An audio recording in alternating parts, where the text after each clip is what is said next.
Hello, I'd like to talk to you about production possibilities frontiers. A production possibilities frontier is showing the maximum amount you can produce with two goods efficiently. You can't produce more than that. In fact, let's draw a production possibilities frontier. I'm going to grab a green pen. I assumed I have consumption on one good and capital on the other good. As other good, it could be anything. The reason I chose consumption and capital is a lot of times we find that if a country invests in more capital, capital would be things that produce other things. For example, roads, factories, other, in fact, those are my two favorite examples, but more tools makes you more productive in the long run. So I have capital up here, consumption down here. In my question, I have 1830s America with a 13 million people population, 25 states, not including California, Texas, Alaska, Hawaii, Utah, a bunch of others. The Erie Canal is the latest in technology, where you have canal boats pulled by oxen, I believe. And in 1910, much bigger population, 300 million people, much better technology. And I should have put a comma there. And much greater natural resources. And so how would you show this in a production possibilities frontier? So here's my graph, consumption and capital. Well, since you have a much smaller population, much smaller land area, our resources are land, labor, capital, uh, entrepreneurship or management. These are much smaller. Labor is much smaller, human capital is much smaller. Human capital would be the knowledge of how to produce things. So I'm going to draw a curve. I don't like that curve. Let's draw a little smoother. Let's see if I can do it. Let's erase that one. And I'm going to try to draw a smooth curve. That looks pretty good. And then we have, in fact, probably even further out than this. But I'm going to assume we have a curve that looks like that. So economic growth would be shown by this shift out in the curve. And this is because of the greater land, natural resources, labor, much more population, a lot more capital, whether physical capital like factories and tools, a lot greater human capital and knowledge of how to do things. So our technology is much greater, which shifts the curve out. Let's try a different curve or a different problem. So this one, I said, let's use a production possibilities frontier to fight World War II. I assume they're defense and consumption goods, so I wrote my consumption goods up here, my defense goods down here on the horizontal axis. I'm using different colors. So in 1935, if you read history, at least my understanding is it's the middle of the Great Depression. 1933, I believe, was the worst of the Great Depression, but 35, there's definitely a depression. We're not utilizing all of our workers, a lot of unemployed workers, a lot of unemployed factories, or some of them may have been working part-time but not utilized to their capacity. There's very little defense spending in the United States. Germany is also in a Great Depression, part of it paying back war debts. Hitler's come to power partly because of the earlier depression, and depression still going on. Germany under Hitler started rearmament, and let's draw that using a red line.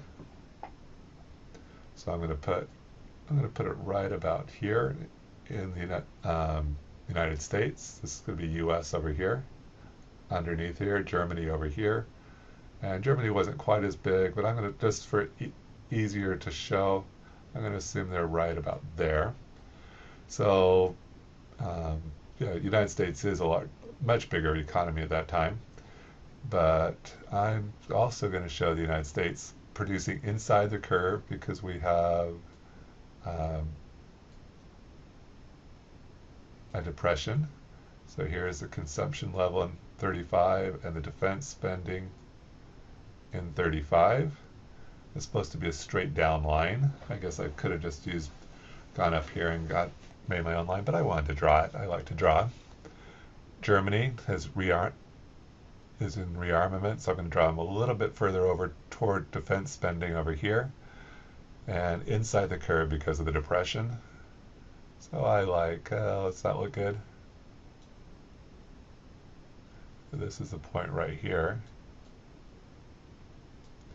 and this is consumption. A lot of times I like to, if I'm not using colors, I like to put like 35, but since I'm using colors, um, well, actually, maybe I will. So this, well, I'm not going to. I think I might have too many lines. How's that for going back and forth? Wars are often like that. 1943, let's change our color to blue so we can distinguish 1943. We did have economic growth, as we mentioned before. Economic growth is going to, oops, I don't like that. Economic growth is going to shift the curve out.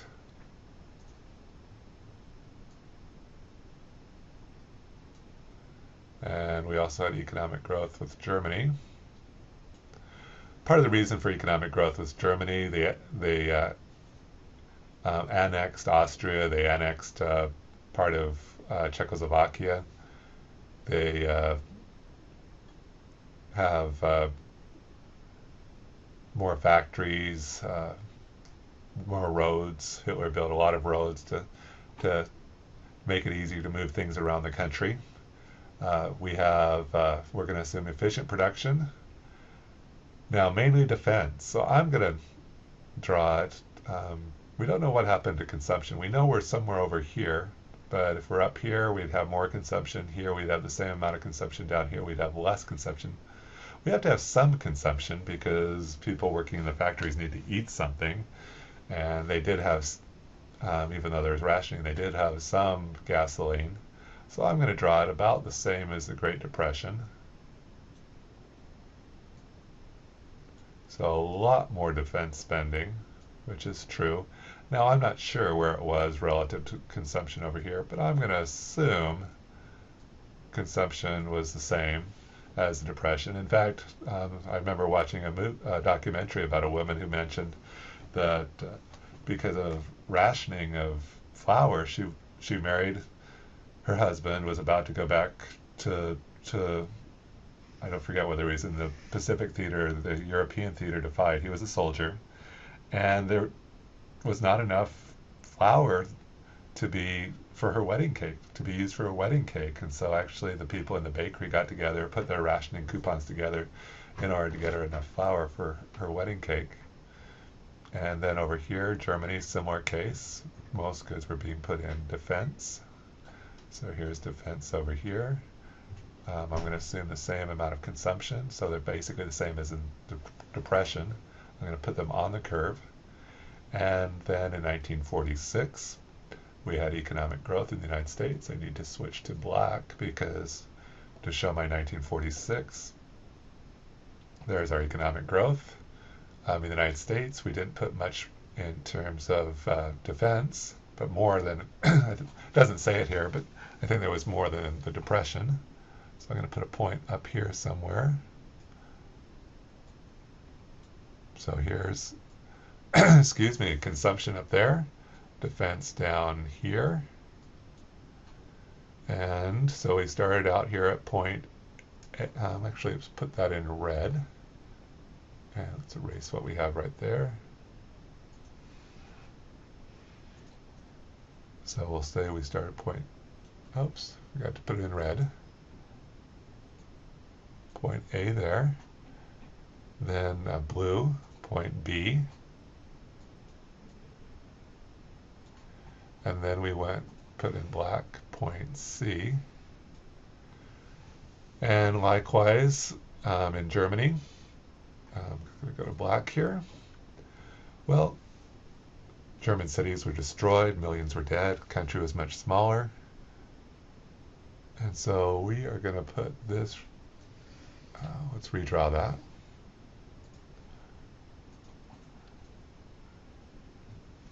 They lost Austria. They lost a large part of their country to Poland. The country was split in two, into East and West Germany. And so what was left was a lot smaller.